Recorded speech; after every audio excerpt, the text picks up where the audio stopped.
ದೇವಸ್ಥಾನದಲ್ಲಿ ಪೂಜೆ ಮಾಡ್ತೀವಿ, ದೇವ್ರನ್ನ ಮನೆಗೆ ತಂದು ಪೂಜೆ ಮಾಡ್ತೀವಿ. ಆ ಮೂಲಕ ಸಿಗೋ ಬೆಲೆಗಿಂತ ನಾನೇ ದೇವ್ರು ಅಂದ್ಬಿಟ್ರೆ ಗಂಡನು ಬಂದ್ ಕಾಲಿಗೆ ಬಿಡ್ತಾನೆ, ಅತ್ತೆನೂ ಬಂದ್ ಕಾಲಿಗೆ ಬಿಡ್ತಾಳೆ, ಇಡೀ ಕುಟುಂಬನೇ ಕಾಲಿಗೆ ಬಿಡುತ್ತೆ, ಕೊನೆಗೆ ಪ್ರಪಂಚನೇ ಕಾಲಿಗೆ ಬಿಡುತ್ತಲ್ರಿ.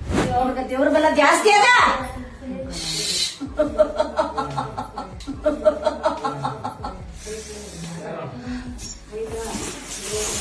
ನನ್ನೊಳಗಡೆ ಆಗುವಂತಹ ನೋವನ್ನ ಅಥವಾ ತನಗೆ ಈಡೇರಿಸ್ಕೋಬೇಕಾದಂಥ ಆಸೆಯನ್ನು ಈಡೇರಿಸ್ಕೊಳ್ಳೋಕ್ಕಾಗ್ದಲೇ ಇದ್ದಾಗ ಹೆಂಗ್ಸಾಗ್ಲಿ ಗಂಡ್ಸಾಗ್ಲಿ ಒಂದಲ್ಲ ಒಂದು ರೀತಿ ಈ ರೀತಿ ವಾಮ ಮಾರ್ಗ ಹುಡುಕ್ತಾರೆ.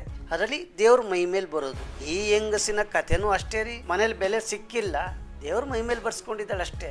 ಇದು ಕೂಡ ಮಾನಸಿಕ ಶಾಸ್ತ್ರದ ಪ್ರಕಾರ ಅಟೆನ್ಷನ್ ಡಿಸಾರ್ಡರ್ ಅಂತ ಕರಿತೀವಿ. ದಯವಿಟ್ಟು ಒಂದೊಂದು ಸಲ ಏನಾರ ವಿಪರೀತ ವರ್ತನೆಗೆ ಹೋದಾಗ ಬಾಡಿ ಮೇಲೆ ಏನಾರಾದರೆ, ಮೈಂಡ್ ಮೇಲೆ ಏನಾರಾದರೆ ದೇವರು ಬರಲ್ಲ, ದೆವ್ವನೂ ಬರಲ್ಲ.